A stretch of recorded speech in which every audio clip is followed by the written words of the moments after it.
Coming to you live from my kitchen, and this is our UPK to grade 5 virtual hybrid parent night. So thank you very, very much for being here.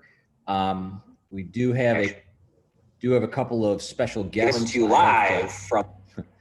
We have a couple of special guests that are here with us tonight. Our first guest is Erica Hasselstrom. She's our Director of Curriculum, Instruction, and Assessment. And our second guest tonight is Andrea Smith. She is our Director of Student Support Services. So welcome to everybody, and welcome to our YouTube channel.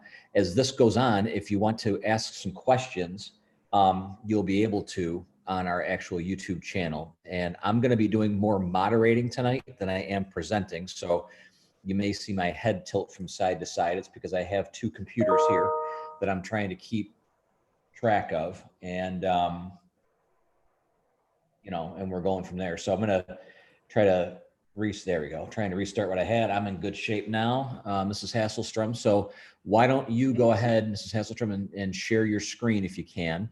I am. All right, and I'll get us through our first couple of slides. There you go. So I did the introductions. Our objectives tonight, we have 3 things that we would like to accomplish here. And we did a couple yesterday for our hybrid learners only. And it took us about 30 minutes total for our presentation, including questions and all that. So first objective is to support parents of students who are remote or couple of slides. Second thing is to ensure that parents know how to reach the correct supports and troubleshooting solutions. So, the last thing we want to have you get is frustrated because you can't get an answer to a question that you might have related to technology or a program that is being used. And the third is to meet the requirements of this thing called the Every Student Succeeds Act. Most every school district in the country receives some kind of federal grants. And if you do, you have to meet the requirements of the Every Student Succeeds Act, which tells us that we have to have a couple of parent nights here and there. So this will be one of the ways that we'll be accomplishing that goal as well. So Erica, want to take it away? Yeah. Great, thank you. I'm going to, just so everybody knows, I'm going to be checking between my computer screen and my phone to see if there's any questions as we go along too. So like Dr. Brown said, we're here to help you with your students at home. This is really a time for us to talk about really what's happening with our 3 through 5 students who are hybrid right now. So if you're a Gorham parent of a 3rd grader, your child is going Monday through Thursday, and on Friday they're virtual. If you're a 4th grade parent and a 5th grade parent, you know that they go 3 days a week and 2 days are virtual. And so in order to figure out what we were going to talk about in these sessions, I met with the teachers, both the remote teachers and the classroom teachers, to talk to them about what's going well for their students when they're on their virtual days and what maybe their students could use some extra support for. So I'm sure that your teachers have talked to you, both students and parents, about setting up your child's workspace. This is a really important one for us to kind of create a routine for our students. And for our UPK through 5 students, it's really important that they have a quiet and consistent place to work that has an adult nearby. Now, it might not be you, it might be a daycare provider, it might be somebody who's watching your child while at your own house. But the importance of having the adult nearby is so that if they do have any issues that come up in terms of troubleshooting, they're able to get support from you right away. One of the things that we've talked to the students about doing is when they have that workspace set up, that they draw a picture of it and send it to their teacher in Schoology so that they practice using some digital tools while they're, being a little bit creative. They can do that either on an actual piece of paper or they can use Cami, which we'll talk about later, to draw their pictures. A second thing that we want our students to be thinking about is if they have headphones, sometimes headphones are really helpful in reducing the distractions around them. So when they put those headphones on, they know that they're tuned right into the program or tuned into what the teacher is saying. So if you have a pair of those headphones lying around, it's a great thing to put on your kids while they're trying to do the learning. And the other thing is when you have that nice workspace set up, if the student is having any trouble logging in, they need to let their parent know, and then you can let the teacher know, or the student can let the teacher know. So many of you know that last year we started to really roll out our PBIS positive behavioral intervention system and digital citizenship when we went one-to-one with our Chromebooks. And we have really continued to do that in all of our buildings this year, while adding in some pieces that are important for virtual learners. So I wanted to take a minute to show you the PBIS matrix that we have at Gorham. And you can see that this is pretty much the same, the hallway, the bathroom, the playground, arrival and dismissal as it was last year, but we did make some tweaks by adding virtual days and what happens when they're on Zoom. Those expectations are consistent. They're the same expectations. They're the same expectations that we would have for students in the classroom. So treating materials with care, using expected language. Those are all things that we expect students to do both in the classroom and while they're on their virtual days. And a copy of this has been sent home to you with our code of conducts. It's also posted in most of the teacher Schoology pages, but it's a great point to reference with your kids when you're asking them questions. Are you being productive? Are you doing your best to get your work done?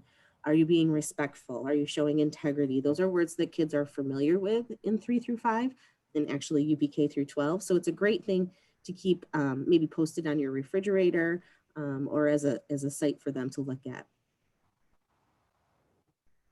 I'm going to take a brief pause and see if there's any questions right now. Yep, we do have actually one question from Mrs. Woodford. Thank you for asking questions, and actually thank you for watching today. Appreciate it. The question is, can Bluetooth headphones be connected to the Chromebooks? So that's a great question, Lorraine. I will look into that. I know that we've had headphones that are the plug-in type. I don't know about the Bluetooth piece. So I will work on finding out an answer to that, and we'll post it in our frequently asked questions for you afterwards. And I'll send you a personal email on that once we know the answer. And if we get an answer before the end of this presentation, I'll be sure to say it. How about that? I'm getting some resources right now on it. That's the only question we have for right now. Okay, I'm moving forward. Okay, so one of the things we wanted to be able to support parents and students with at home is troubleshooting. And there's a couple different areas where we know students need a little bit more help troubleshooting than others. So I want to be able to show you where there's some really great resources for you to just go to if you're not quite sure what you are looking for or what you're looking at with your students. Okay, so I'm going to actually exit this presentation mode. And I do want to start to point some things out to you. We've found that students are having a hard time navigating with these tabs at the top of their screen. So if you remember, Family Engagement UPK, this yellow one is my slideshow. That's my anchor. It's the first thing I opened up. And sometimes kids get bounced around to other tabs. When they do that, they get a little bit lost. So as we go through, I'm going to keep reminding you how I get back to my family engagement slideshow based on where I'm at in my tabs. But going along with the troubleshooting, one of the best places that you can go to is the actual Marcus Whitman homepage. So I'm going to open that up for us. See, you added another tab for me. This website is a really great wealth of information for you. Over on the left-hand side, you'll find all of our COVID resources. That talks about our reopening plan that's updated pretty regularly for us.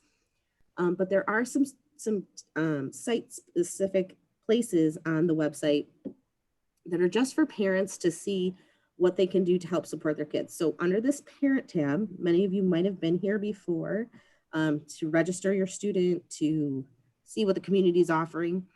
The two I want to lead you to are this Schoology Parent Access and School Tool Parent Portal. If you're a parent in our district, it's a really great idea to have a Schoology Parent Access account. What's that? Well, Schoology is our learning management system. It's where teachers post all of their assignments for kiddos. It's where kiddos go to access their assignments. And we want parents to be able to see when things are due and when things are graded for students in Schoology. So if you click on this tutorial, it'll teach you how to actually go ahead and make your own Schoology account. One piece of advice I would give is that if you are a school employee, either a Marcus Whitman school employee or somebody who works in a school district that uses Schoology, you should always use your personal email account to set up your parent Schoology account. So for example, for my child, I don't use my Hasselstrom at Marcus Whitman School District email account because it would cross over with my actual Schoology account. So I use my personal email, and then it links me to my child's email or my child's Schoology account. So those are two great spots. So parents, Schoology parent access, and school dual parent access. The other thing under quick links is this Chromebook help. So Mrs. Lehman and her team, Mrs. Lehman is our technology director, have done a really great job of giving you a lot of specific places where you can help your child with their Chromebook, checking on apps for them, checking on how to log into their Chromebook, troubleshooting with their Chromebook. You can find a lot of answers here.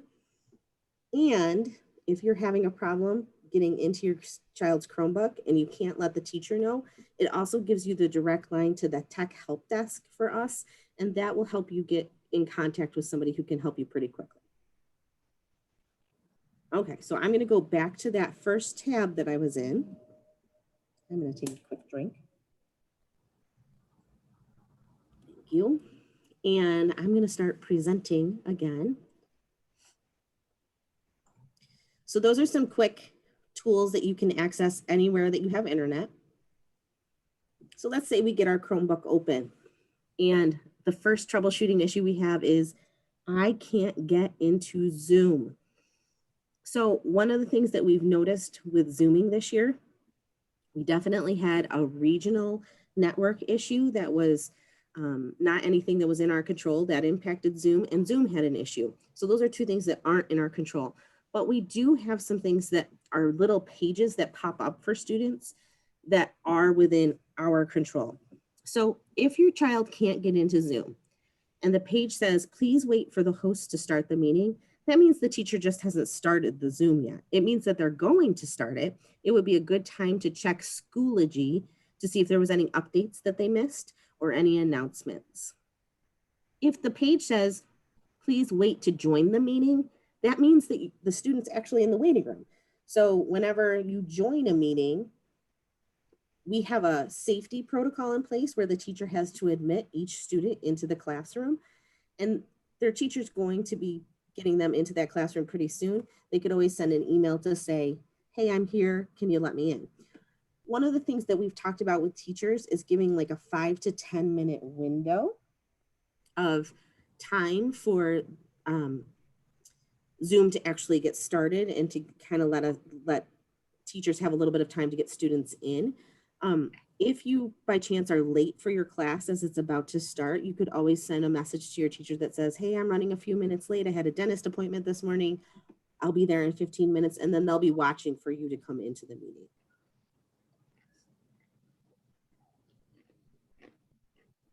Okay, so we got into Zoom. Now what? So sometimes Zoom is a little glitchy. You might see, maybe even with me, you're seeing where it might look like I've lagged a little bit, or my mouth talking isn't matching up to what I'm saying because there's a little bit of a time lag. One of the things that we know about Zoom and Chromebooks is that they take a lot of the memory that's happening in the Chromebook. So in the spring, when we were Zooming occasionally with students, we asked students to completely shut their Chromebooks down once a week. This year, we're asking them to completely shut down their Chromebooks fully every day. It might be twice a day. That's a good idea. And one of the things that we find with our friends in grades 3 through 5 is that they don't always realize that just shutting their Chromebook is not turning it off. They have to actually power it down, wait a minute or two, and then restart it. When you do that, it kind of syncs everything back up together and allows the students to have a better Zoom launching experience and Schoology launching experience.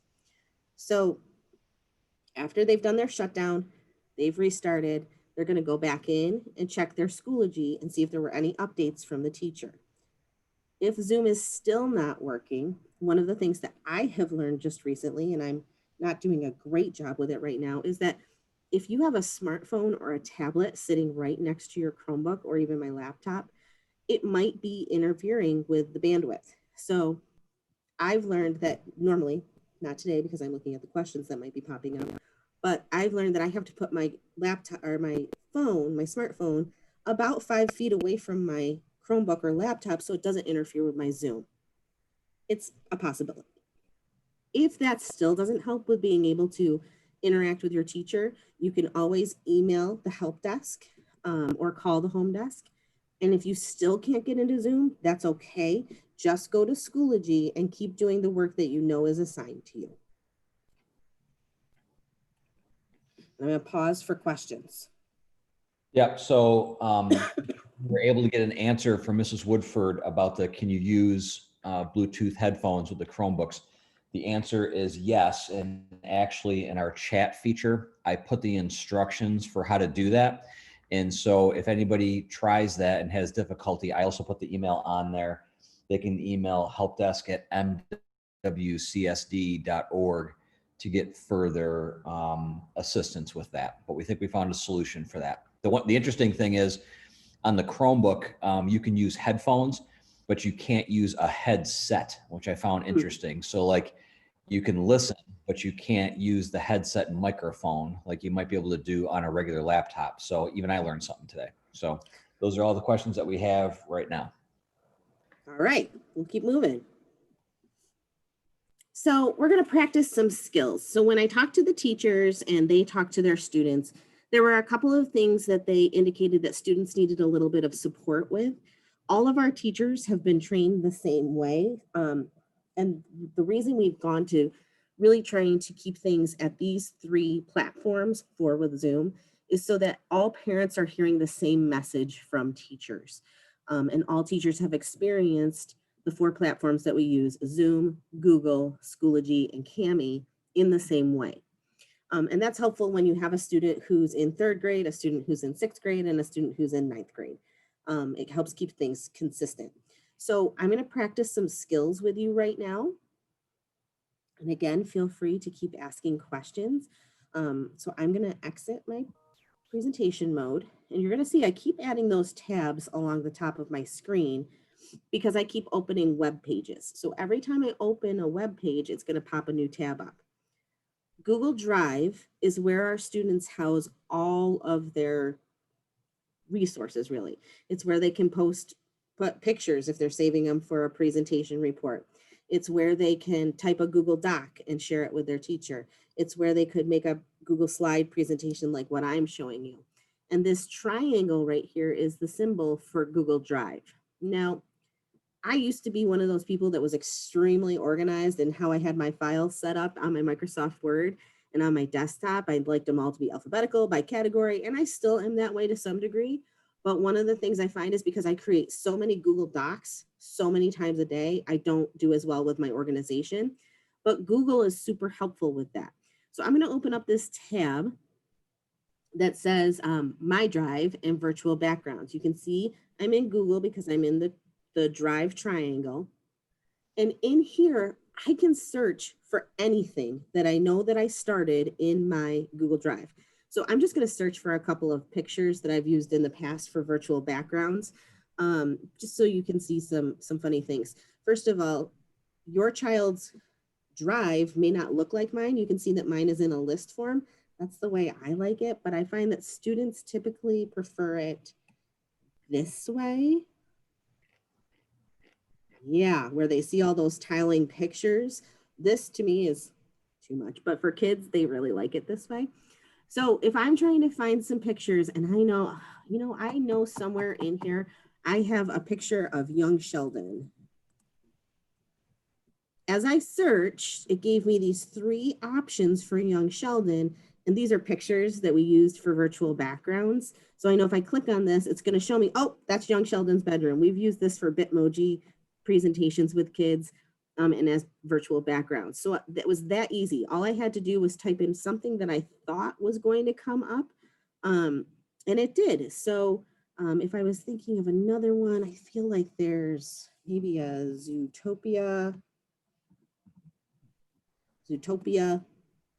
It's a movie. Use this as a background for things. That's how easy it is for students to search in their Google Drive. And They all should be able to see that they have their My Drive. That's where they house everything they create. They have a shared with me section. That might be a place where somebody that they're working with, a classmate, is sharing pieces of information with them.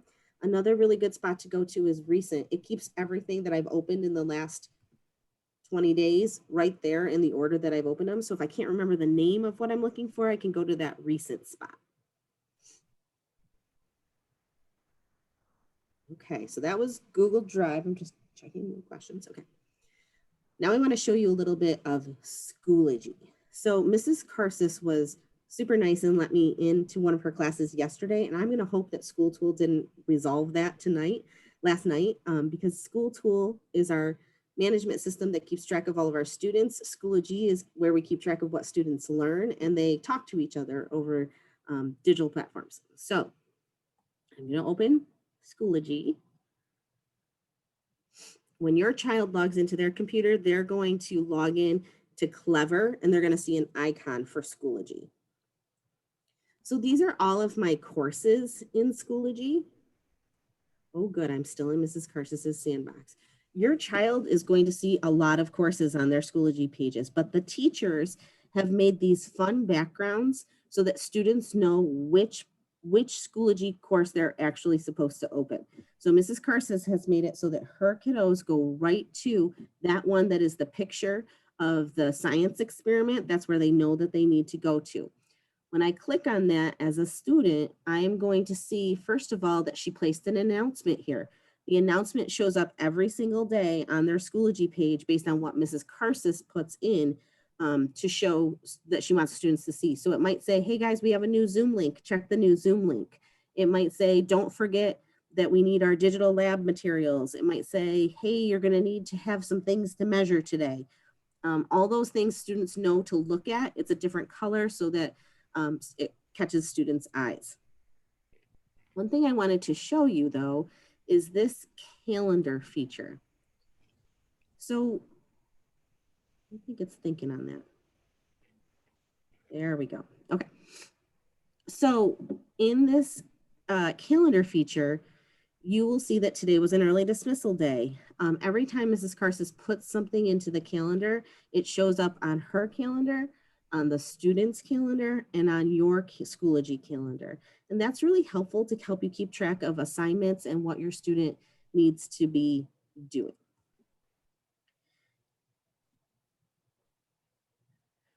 These folders are where all the materials are for students. And that's where students know to go to find their assignments. They're pretty skilled at doing that, but sometimes they get a little bit confused and might need you to help check in. Am I in the right folder? It's supposed to be social studies time. Oh no, I'm in science. And that's a quick nutshell of Schoology. Uh-oh.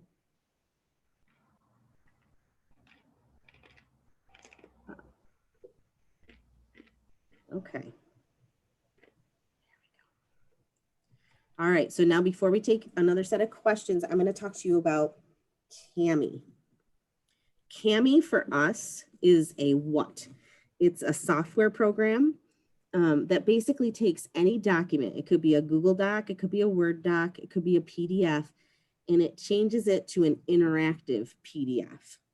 So the question is, why do we need to have that? We have Google Drive. Well, the nice thing about Cami, particularly with our younger students, is that all of the students' Chromebooks flip to a tablet.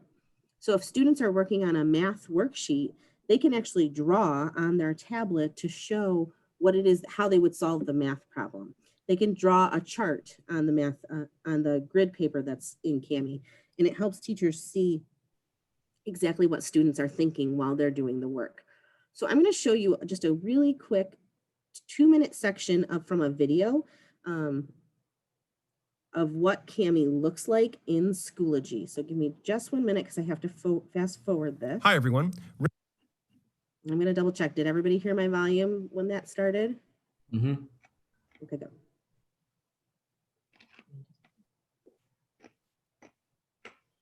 Sample Cami assignment, and I can click on that just like I would normally. And once that loads, you'll notice there's a PDF file attached and a little button comes up that says Open Assignment with Cami. Awesome. As a student, again, I'm going to click on that. it's going to open a new tab and push that file out to Cami. It may require you to sign in with your Google account the first time, but I've already done that. So here I am. We'll let it finish loading. And basically, I now can annotate this file with the full function of Cami, right? So I can pull up my drawing tool, and I'm on a touchscreen Chromebook, so that lets me, annotate all over it and draw things. And So for it's great. Do the work that I want to do. Math problems. When I'm all done as the student, you'll notice in the top right-hand corner, there's a little button that says Turn In. I'm going to click on that button, and it will ask me if I want to turn it in. I'm going to say yes. So that was a really important feature that we think students are kind of missing. You have to actually click Turn In twice. So they click it first when they're in the Cami screen, and then they click it again to turn in the actual assignment. Drives this file back to Schoology for me as the student, and all I have to do is wait a second and say submit when the box comes up. So we'll just give that a second to load. There we go. And I can now submit. And just like you would expect, I can see as the student on the right-hand side, it says I submitted it. I can resubmit it if I want. Life is good. Great. Let's take a look at it from the teacher side. Now on the teacher side, just like before, I can click into the assignment and I can see that something was submitted. I can click on that, and I'm able to annotate this using Schoology's native tools. So I can select text, I can highlight text, right? If I select that and highlight text, it highlights it, puts a note that I did something. I can also strike through text if that's what I wanted to do. I can add notes, right? Just like you saw before with other things. The one that I really like here is that you can draw. So I can also annotate back to the student, grade it, and life is good. And this can be done either through the web or through Schoology's app. So that's just a brief glimpse of Cami. We have found that our students in grades 3 through 5 are really doing a pretty good job with understanding how to use Cami. We've done a lot of practice on the days when they are in class with their teachers, showing them how to use Cami, how to turn assignments in, how to draw on Cami. But the one thing we are finding that they're forgetting is that turn it in piece. They have to do that twice in order to get that to go through. And that is Cami in a nutshell.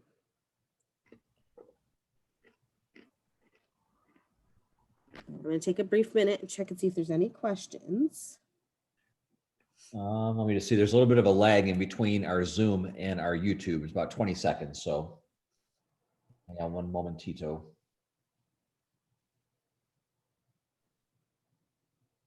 No, I think we're all set. Okay. So the one thing we want to say is that we're still a work in progress. Every day, our teachers are learning new things about the tools we're using and how we're using them. When I met with teachers really the first 2 days of school, they told me some different things that they were concerned about than when I met with them last week with students. So we're trying to help support, particularly in grades 3 through 5, our students on the days that they're with us to make sure that if they didn't understand how to do something, that we quickly show them how to do it. And we're brainstorming ways to help them troubleshoot when they're virtual. What is it that we need to do to help them support and solve the problem on their own? One of the things we really appreciate is when our students are being problem solvers themselves. So instead of saying, Mrs. Karsis, I can't do this. Well, say, Mrs. Karsis, help me think of some ways that I could do this. Or can I go into a breakout room with somebody who knows how to do this so I can learn how to do it from them? And we really just keep trying to promote our students being problem solvers and critical thinkers as we're moving forward with this. And we just want to say thank you for your support, because there has been a lot of trial and error, but our students are being really resilient, and we're so happy to see them back in this hybrid setting. And that's pretty much it from my end of things, unless there's any other questions. I did put my contact up here and Dr. Brown's contact up here. We both are on Twitter, and you can email both of us if you have any questions. Yeah, just appreciate everybody, hanging in there and working with us and working together. It doesn't happen in every school district, and you can just look at the news and see that. So really happy that we have a great partnership here, and we just want to make sure that we solve problems and then learn new things, solve those problems, learn new things, and just keep growing and expanding. So we do appreciate you being on here today, and We don't want you to ever find yourself frustrated. So if something's not working, just reach out for help and we'll be sure to get it. And the thing I always say is sometimes we don't know the answer, kind of like that Bluetooth thing earlier. I didn't know the answer. We'll tell you that we don't know, but we'll go find the answer and then bring it back to you. So that's how we work as well. So And do one want to more thank thing everybody, from- and this will be available as a So Go one ahead. more thing from my lens, sorry. I didn't put Mr. Pasho's email on here. He's a great resource for you. He's watching on our YouTube stream. So he's also a great contact for you if you can't get through to your child's teacher, or you're having some tech help issues, or you just have a question. Please feel free to reach out to him as well. Yeah, and this will be this recording once YouTube finishes rendering it. It's called probably around 8 o'clock tonight. You should be able to view this recording if you missed it, or if you know a neighbor who maybe should see it or whatever. And we'll put the links to this on our social media, and I'll also put these links in a community email that I'll be sending out probably tomorrow or Friday. So with that, I want to thank Andrea and Erica for being here today, and Erica for presenting. Thank you so much. And so long for now, everybody. We'll see you soon. Bye-bye. Hi, thank you.